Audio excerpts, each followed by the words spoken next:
It is my honor to manage such a distinguished panel of extraordinary experts from different countries and background.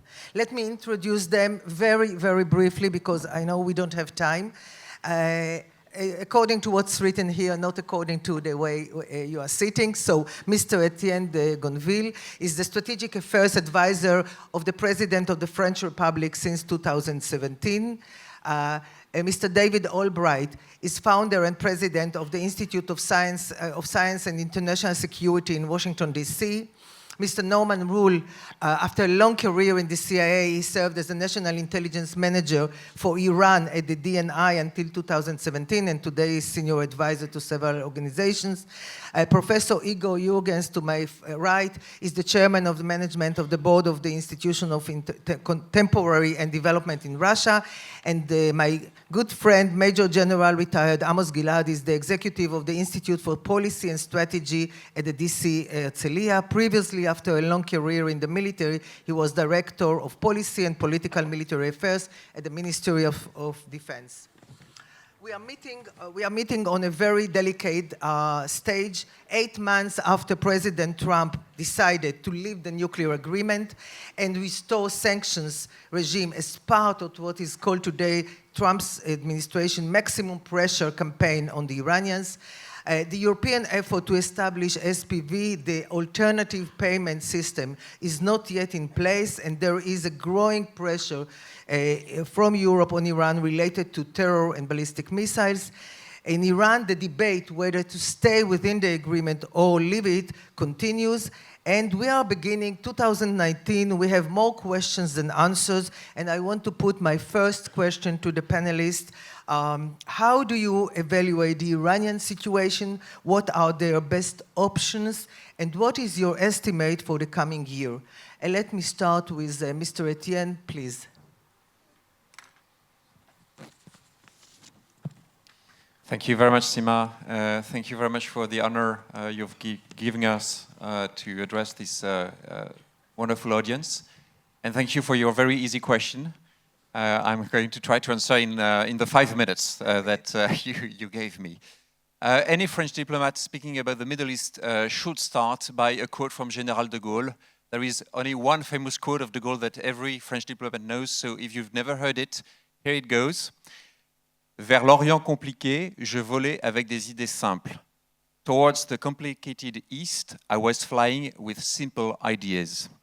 So let me try today to give you some simple ideas on the way the Europeans see the Iranian case and what should we do about it. First of all, speaking of the complicated East, you cannot imagine how complex and complicated the Middle East has become for European minds, experts, diplomats. It used to be much more simple than it is now. It used to be all about the Israeli-Arab conflict. Very simple explanations. Today, one line of simple explanation is to say it is all about Iran. But our experience is that it is much more complex than that, just as it was much more complex than just the Israeli-Arab conflict in previous years. So we are trying to address this complexity with a few simple priorities.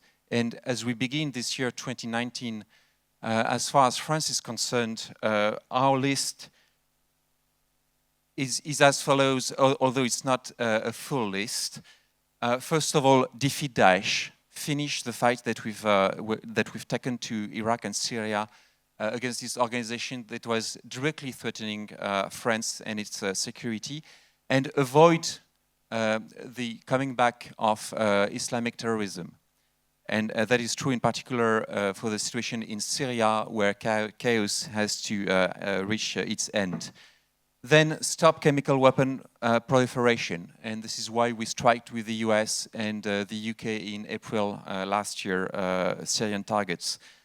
Prevent nuclear proliferation, and that's what we are doing by trying to keep the Iranian program under strict international surveillance.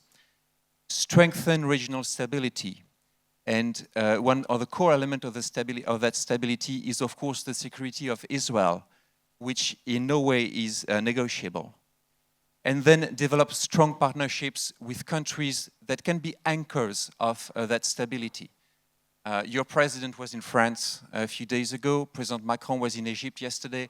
All of that is part of the same strategic approach of setting priorities for ourselves in a very uncomfortable and uncertain region.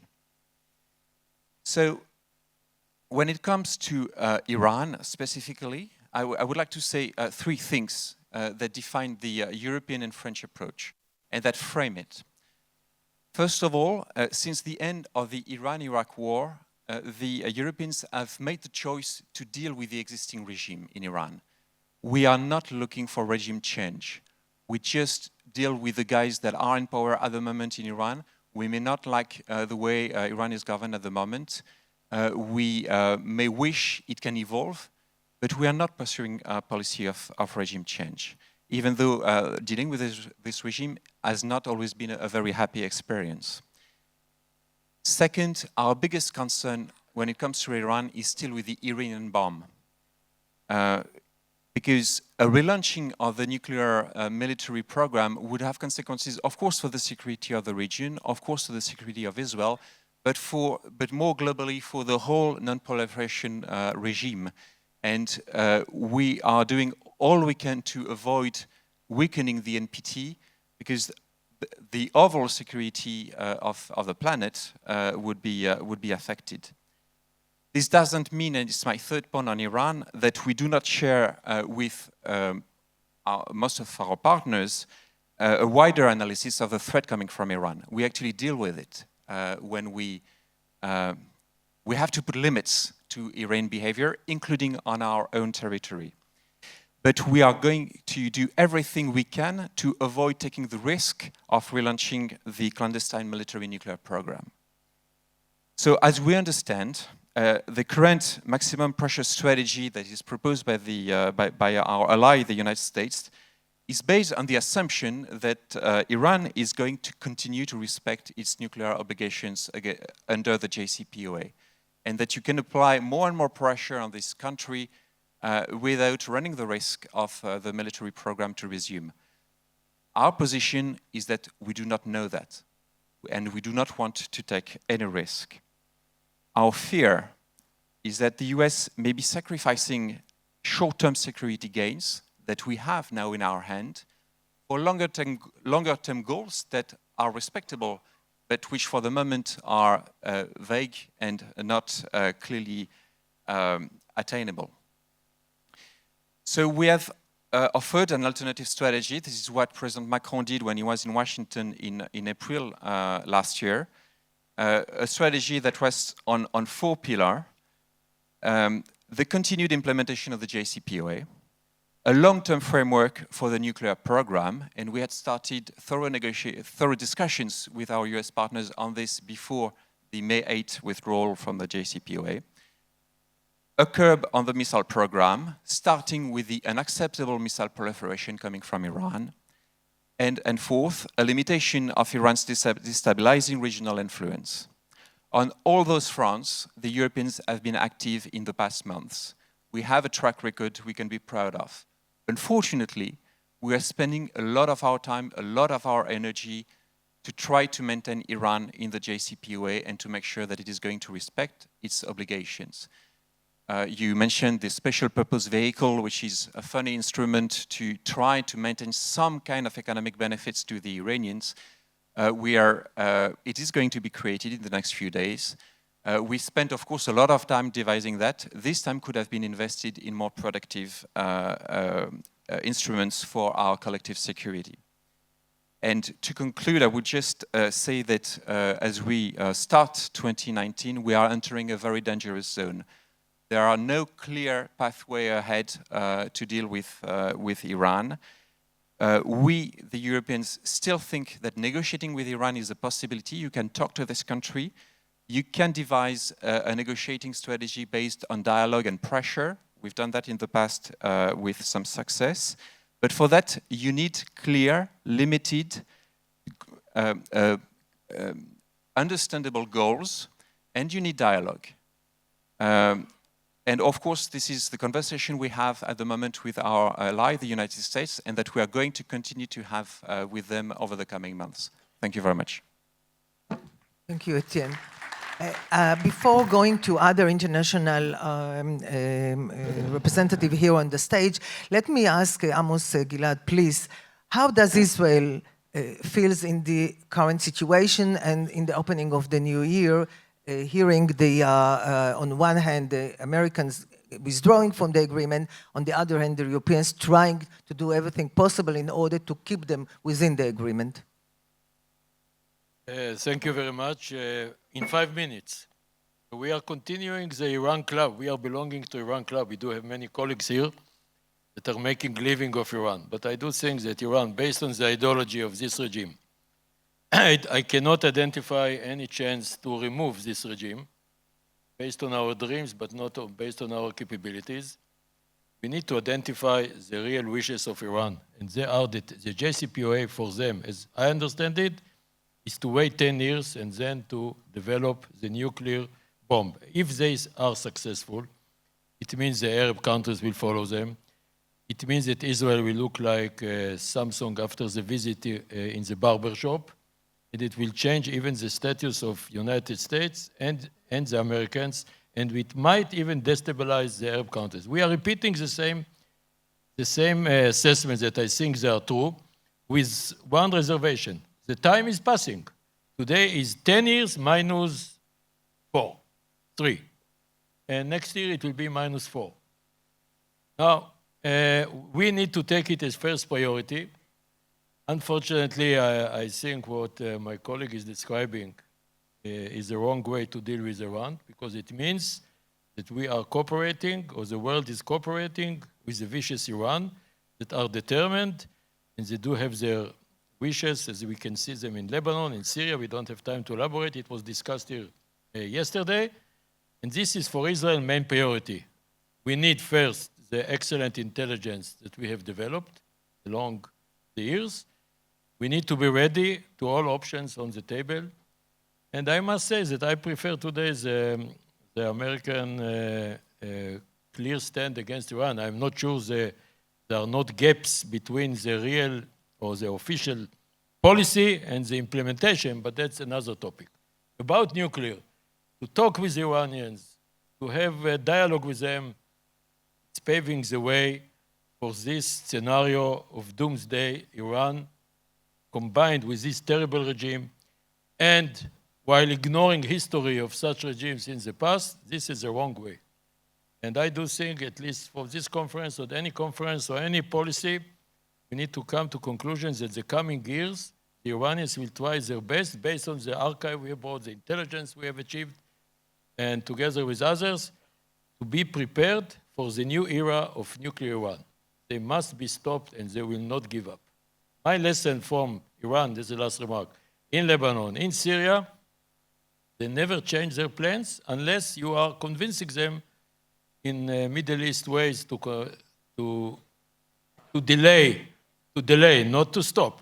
We are in Syria, for example, tactically and operationally quite successful. We are not successful in the strategic level. Namely, we are not convincing Iran to drop their efforts because it's based well. And I'm hearing from time to time that they do have terrible economic situation. That's true, but it will not change their priorities. That's my understanding about the combination between ideology, powerful regime, all the problems, and their plans that are well known to us along the years. Thank you. Thank you, Amos. David, I want to ask you, you are a real expert for many, many years on the Iranian nuclear project. I read your last article about articles, I would say, about what are your conclusions from part of the documents that were brought by the Israeli Mossad. And I'll be very glad to hear, how do you see the situation? Well, thank you very much. It's very happy to be here. I've never been to one of your conferences before, so I'm quite happy that I finally have made it. I would like to mostly focus my comments on this atomic archives. I think its role in the coming year is going to be more important than generally appreciated. And I think in in general terms, I think the archive has been underappreciated. Claims that, particularly in the United States, but also in Europe, that there was nothing new in this nuclear archive. And I must say, we've spent, at my institute and with some collaborators, spent the last several months looking pretty intensely at the documents, at least a portion of the archives, a portion that can be declassified. And I would say that there's a lot in this archive. And it's also, much of the information is actionable in terms of better carrying out inspections, establishing Iran's prior incomplete and duplicitous statements about its nuclear programs. It allows you to more adequately understand the threat its nuclear program poses today and in the future. And it allows for better designing policies to address that threat. And it also reinforces the urgent need to fix the shortcomings in the Iran nuclear deal in terms of inspections, sunsets, and nuclear-capable ballistic missiles. Now, one of the things the archive does is that it really provides tremendous detail about Iran's nuclear weapons program up to 2004. And it was a fast-moving program that was aimed at building 5 nuclear weapons and being prepared to conduct an underground test. And certainly our understanding, it was quite a bit more developed than has been commonly discussed in the United States, at least in public. The archive also includes detailed internal Iranian discussions about next steps after what the Iranians call the Ahmad plan, this plan to build 5 bombs. But it was faced with intrusive IAEA inspections and the fearful of a US invasion after the fall of Baghdad, Iran decided to dramatically downsize that program. But the discussions made clear not to end it. It was to reorient it and to make it more covert, to escape detection better. And in fact, a simple interpretation from the archive is that I think the paradigm needs to shift. Traditionally, we've been saying you have to find strong evidence that Iran has cheated, then the IAEA will act. I think the archive shows there's no evidence the program ever ended, and that we need to start reacting from that point of view. Moreover, the Ahmad plan documents show that Iran's highest security officials, including now President Rouhani, Iran's current national security advisor, Ali Shamkhani, were involved in deciding to build these 5 nuclear weapons. Also, the current commander of the IRGC Aerospace Force is in the Ahmad documents, playing a very critical role. And so their continuity is a sobering reminder that key Iranian personnel involved in the Ahmad program have remained highly influential in activities critical to maintaining the capability to make and deliver nuclear weapons. It goes without saying there's a lot of information in the archives that shows that Iran deceived the IAEA. There's actually deception folders where Iran kept track of its cover stories to the inspectors.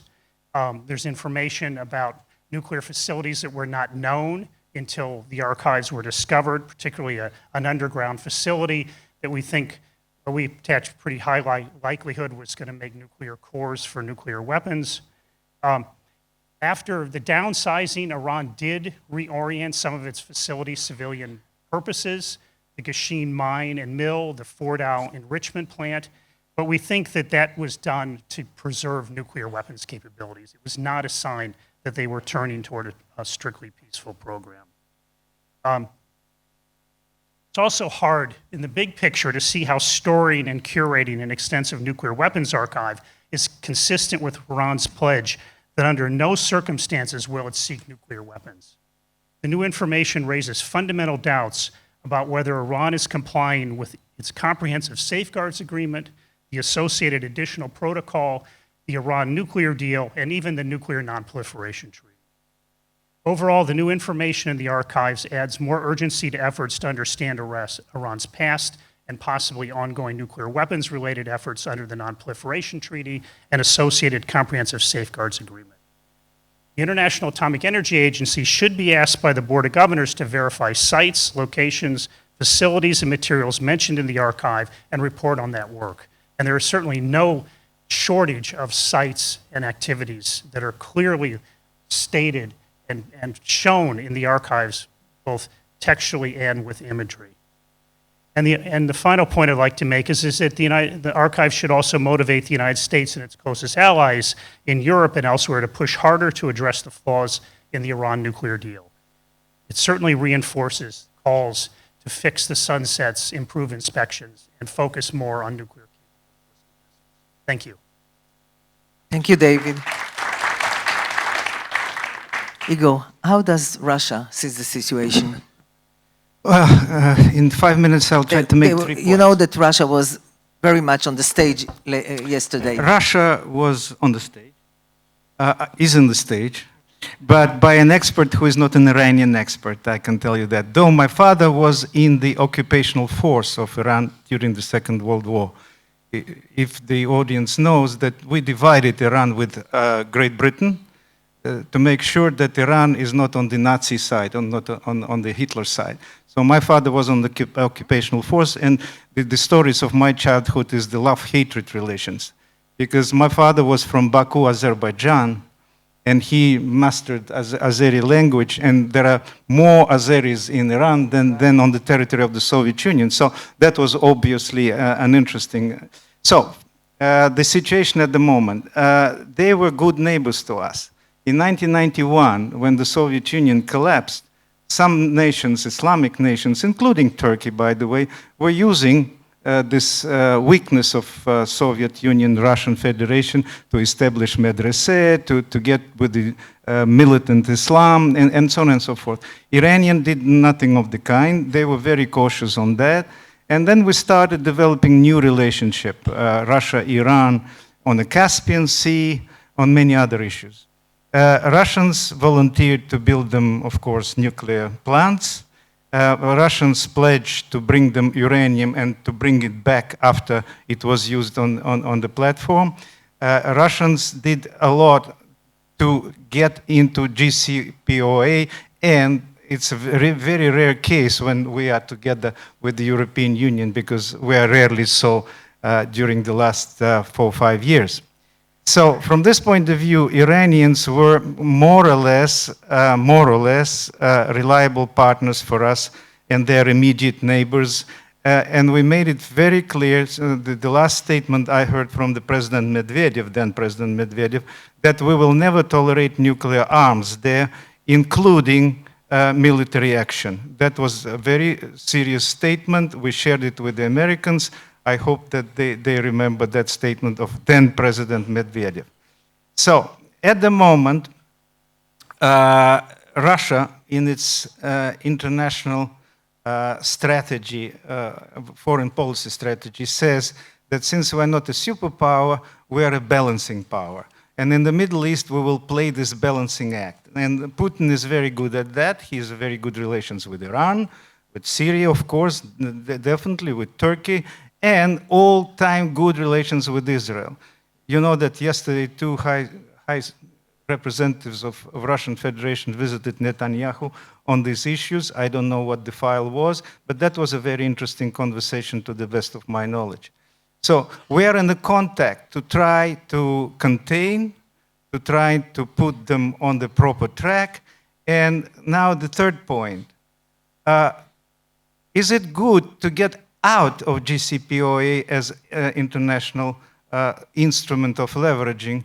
And to do what then? To attack them directly? To put them in the corner? Big question mark. Whom do they support there in Iran in this case? Rightists or leftists or centrists? So from my point of view, together with the Europeans, I would say that JCPOA was at least a leverage, was at least a framework within which we can influence Iranians. And we were influencing the moderate Iranians against Ayatollahs. Now, getting out of JCPOA, we give a present to Ayatollahs to do all those things which people from Israeli intelligence were telling us. So this is the question, and I don't definitely argue with all the archives of Israeli intelligence. Definitely there was something very, very nasty there. But Are we on the way out of the situation through the international effort negotiated by China, which is a big leverage for Iran, Russia, which is a big leverage for Iran, European Union, or we're just on a bilateral basis, we're going to attack them from Israel and the United States with the support of those nations? So that's a big question mark for me, just purely philosophical, and I stand to be corrected. Thank you. Thank you. So, Norman, what do you think after hearing what is the alternative? Thank you very much. And I'd like to begin by expressing my appreciation for the Center for holding this extraordinary event. From my perspective and listening to the conversations in the last couple of days, I think you are incredibly fortunate to have such a vast array of expertise, such intellectual candor, and such analytic rigor. And only this institute and individuals such as my good friend Amos Gilead or Frank Lowy or his extraordinary staff could put together something like this. This is a unique experience, and it's an honor to be here. Just keep the applause coming as I'm talking, because it gets worse after this.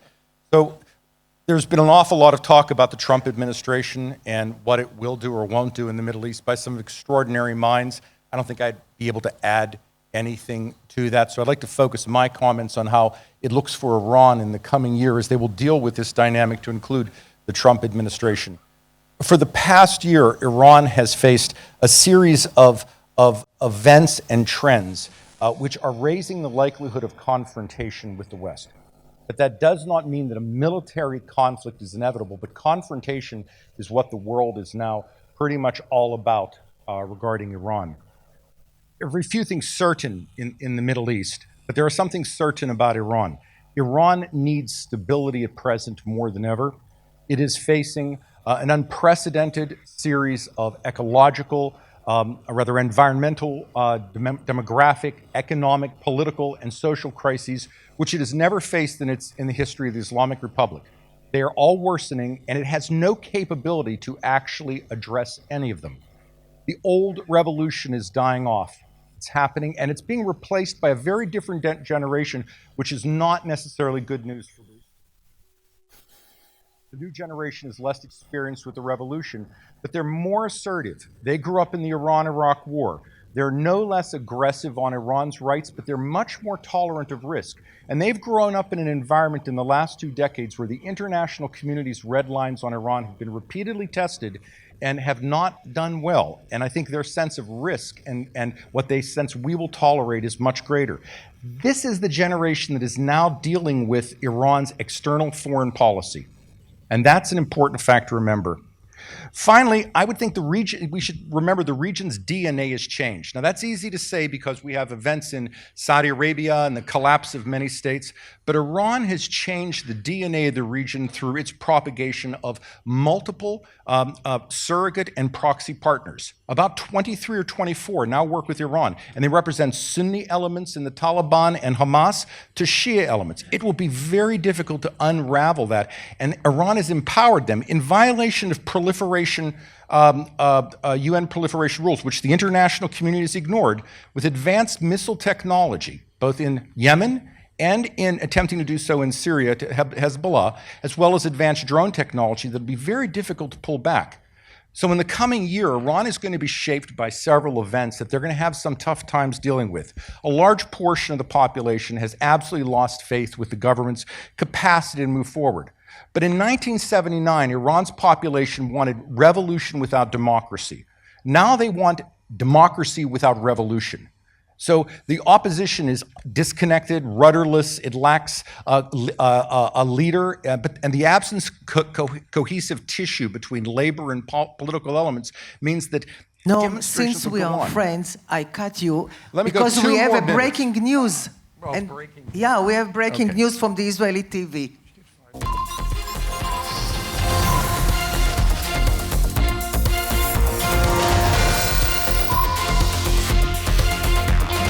Breaking news, we've just been informed by the IAEA spokesman that Iran has notified the agency of its decision to withdraw from the nuclear deal, the JCPOA. As a result, as of midnight tonight, Iran will no longer allow IAEA inspections mandated by the agreement and will continue cooperation with the agency according to the terms of the NPT only.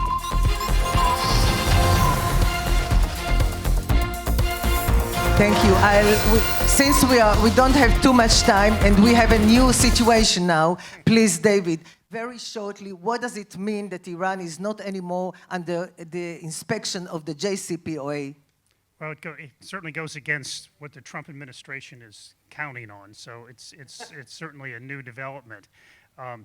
I think the U.S. response, though, is probably going to be thought through pretty carefully by the time Iran would do this.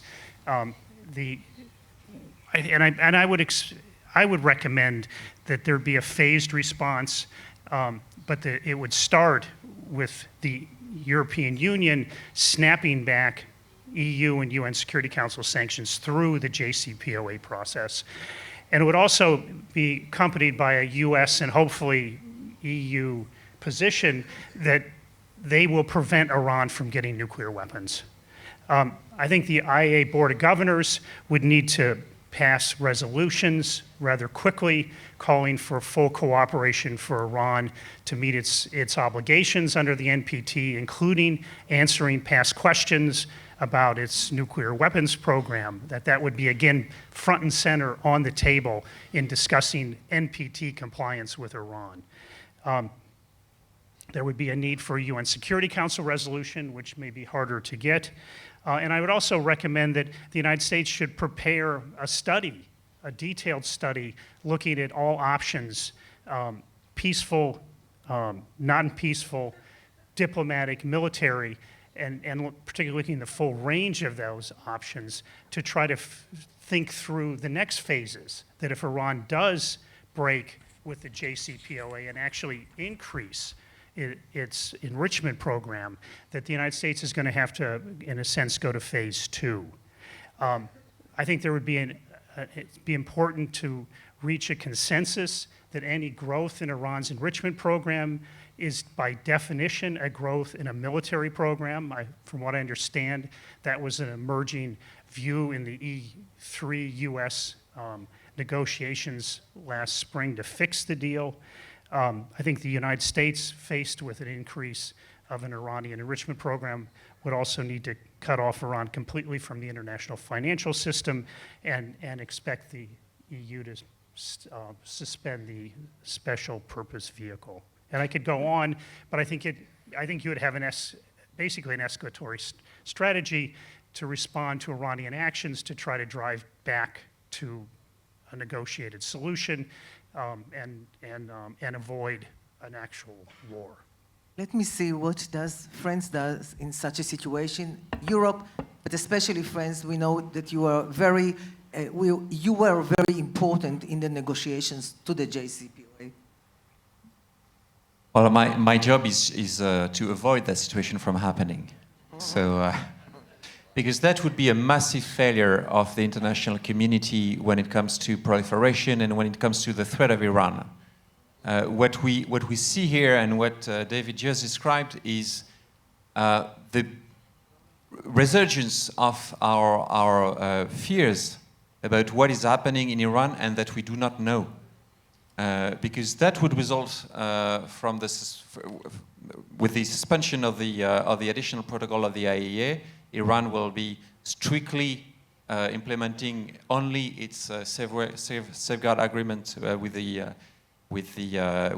agency, with the IAEA, only on the declared nuclear material to the agency, and we will not know what it is doing that we cannot see, and where we cannot see inspectors. The JCPOA, with all its limitations, with all its limitation in duration as well, gives us actually a lot of power to do things now. So we'd better act now before this happens. When this happens, it will... It happened. So a new situation, it happened. obviously, Iran will have against it a much larger part of the international community. The sanctions will snap back under the JCPOA. We will have to take more and more measures, both to exercise political pressure on Iran, but also to try to sever the proliferation links that may resurface. That's what sanctions do. But how does it solve the problem? It doesn't. We will be left only with very bad options. One of them is the military option. I will not discuss it extensively. I'm not sure it's a solution. It's a mean to an end. I will let others comment on whether it can work in any way, but it's a very unknown territory. The other one is renewed dialogue with Iran, but on a much more difficult basis, because, again, we will not know what they are doing.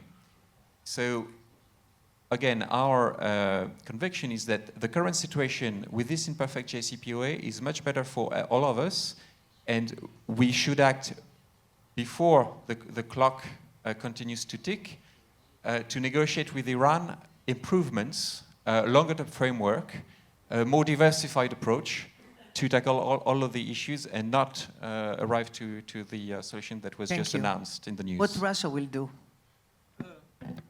No way to understand what Putin is going to do. I'm not an insider. Huh? With this disclaimer, I would say that you have to balance sticks and carrots, right? We're talking about sticks only, but where are the carrots? That's a big and proud nation of many million people who can do a lot of nasty things in the Middle East. So from my point of view, GCPOA members, China, Russia, European Union, Germany, France, United States, have to get together in one way or another and start talking what do they do next without unilateral actions, because it might disbalance the whole situation. The good offices of Amman could be reused again. They did a good job, Sultan Qaboos, in these negotiations. And many other things which we already used should be reused again to balance sticks and carrots. I heard a lot of sticks. I didn't have carrots. So I pray of you just to use the balance of the both. Okay, now I want to ask the two major, I think, might be the major players when such a scenario happens. It's Israel and the US. I start with the small country, Israel, and then I'll go to the superpower.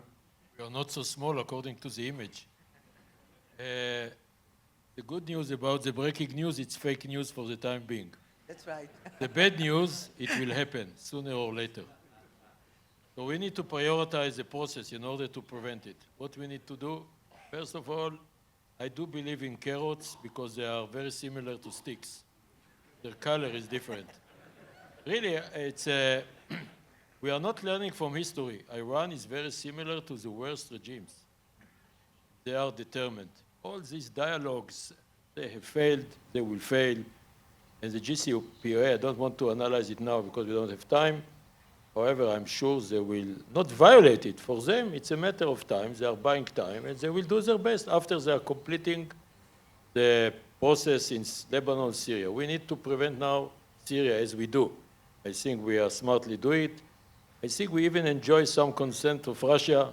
That's very good by itself, against some rhetoric by whoever. We need to enhance and cement alliances at the top of the United States. I pray, I don't hope even, that maybe we will convince our partners in Europe to change their attitude. We need to enhance the miracle of better and better relationship with the Arabs. There are advantages in Iran. With Iran, we can enhance our relationship with Arab countries. We need to continue. I'm not relying on them operationally, but I'm relying on the alliances. At the top of it, I think we need to change our frame of mind. We need to cause the collapse of this regime. Otherwise, we will find ourselves in trouble. With all due respect to ourselves, our record is not so impressive. In Lebanon, there is Hezbollah storm with 130,000 rockets. In Syria, we could miss it. In Iran, I remember 2000. There was no one missile with a range to Israel. Now they do have a variety of missiles. If I name all of them, it will take Not 5 minutes, but 25 minutes. But that's Mr. Albright will do better than me. And then we need to cause their collapse. That's the need for the coming years. This is a new era. However, do I believe that it's feasible now? No, I don't. Especially when I'm listening to my friend from France. All these dialogues and software and carrots, that's not you, that will not work. If we want to buy time, it's okay. We need to cause their collapse. We need to collaborate. We need to cooperate. We need to find common ground.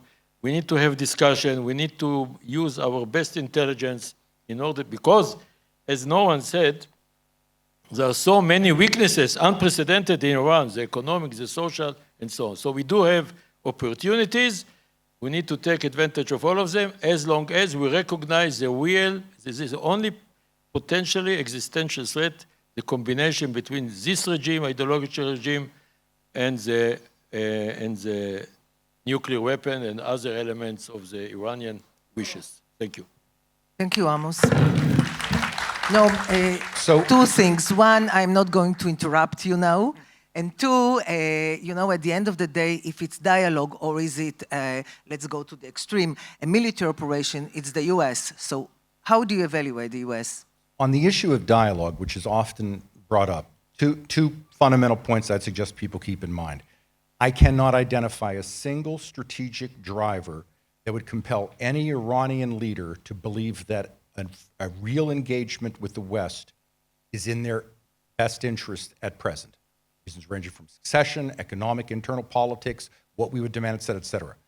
They can talk about negotiation, but anyone who believes real dialogue is possible, I believe that is unjustified.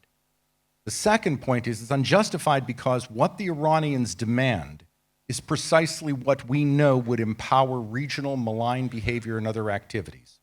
Iran is not going to ask for something that will produce their agricultural industry. It will ask for presence in Syria, Iraq, Yemen, military capacity, the US leaving, et cetera, et cetera.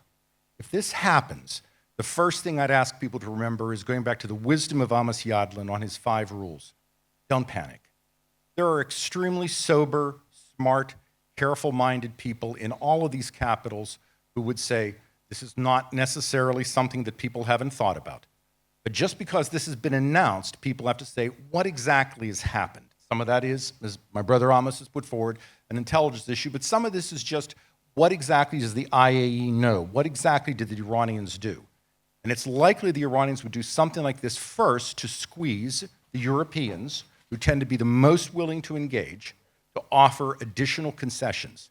Secondly, the Iranians will know that with Russia at the United Nations Security Council, Moscow, respectfully, will continue to block any effort whatsoever to censor Iran, as they have done for at least the last decade. There's not been one effort in the UN Security Council of any consequence. And they know that that is a protection. So now for Iran, it's a slow game. Why do you do something that provokes a war with the United States they know they will lose at a time when their economy and their political elite is so weak? So I think if this happens, it's everybody take a deep breath, ignore the tweets, ignore the news, and listen to what very sober people roll out in dialogue. But there will be no easy solution at the end of this.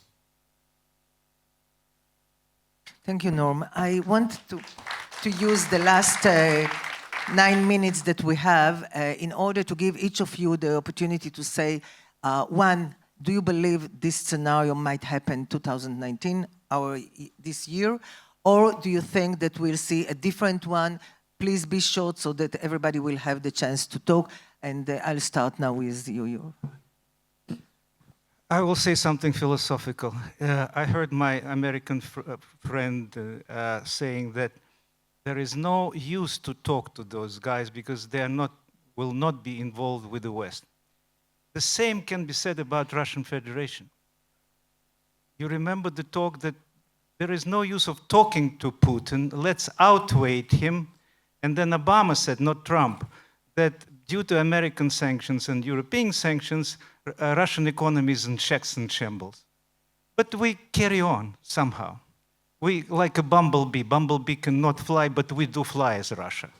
Okay? So if you philosophically think that you will put someone in the corner in this part of the world, and they will just succumb to your pressure, it's a great error. The people of this illiberal democracy or totalitarian regimes, they will resist because they have something in their minds to be that way. They're not democratic, yes, but they have the right to leave. So in any of this talk that nothing but serious pressure to the end to put them on their knees and into the corner, I don't buy. Because, you know, being against many things in my own country, I cannot believe that this is the talk to be talked. Thank you. Etienne. Although the EU does apply sanctions on Russia because of Crimea and East Ukraine, I think I share the analysis that was just developed. Just two things. If at the end of the day all of this is about having a war with Iran, you have to consider very seriously the effect on the stability of the region, because Iran is one of the few countries stable in the region, although we've been predicting the collapse of the regime ever since the revolution of '79. And I know this because I was a diplomat in Iran for 3 years, and I expected the regime to collapse. It never happened. Second, you have to remember the effect of the war of 2003 in Iraq on the regional influence of Iran. Sometimes what we do have unintended consequences, and in the case of Iran, again, if at the end of the day the only answer is war against Iran, those consequences can be really, really detrimental to our long-term security. Thank you.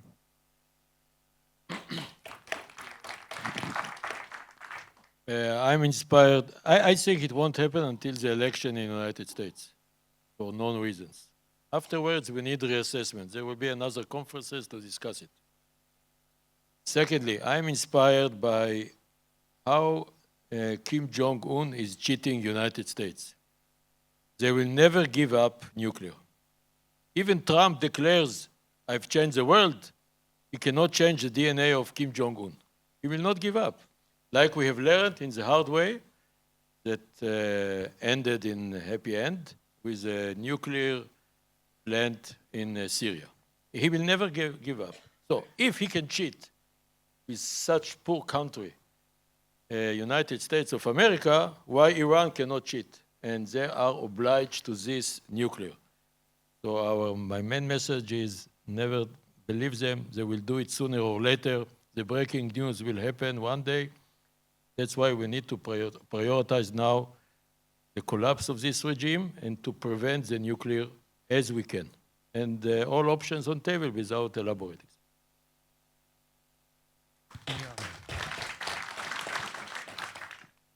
One of the lessons of the archives, which I talk about, is that it showed that Iran does respond to international pressure.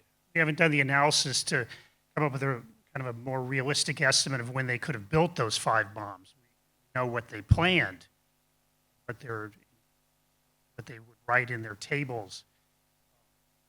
You may want to look to the Fordow plant to kind of add on a few years. That was part of the Amman program, was that enrichment plant at Fordow. But they stopped that. They downsized. I think they continued, they cheated, they lied. I think they're probably continuing a nuclear weapons program today. But I think they do respond to pressure. And I think this year should be a year to build pressure on Iran. Again, you don't want to drive them into a corner where they feel that there's nothing lost to build nuclear weapons. I mean, that happened to South Africa in the 1970s. And they decided, okay, we'll just build nuclear weapons. So you do have to modulate the pressure, but I do think that Iran does respond, and I think that it is time to increase the pressure on Iran. I'm not trying to call it a maximal pressure strategy, but I do essentially agree what the United States is doing, and that I think that out of that pressure, something useful could come. Whether it'll ultimately solve the problem if the regime continues, I don't know. But pushing that program down again, further than the JCPOA, better inspecting it, and starting to deal with the longer-range ballistic missiles, I think is something we should try to get.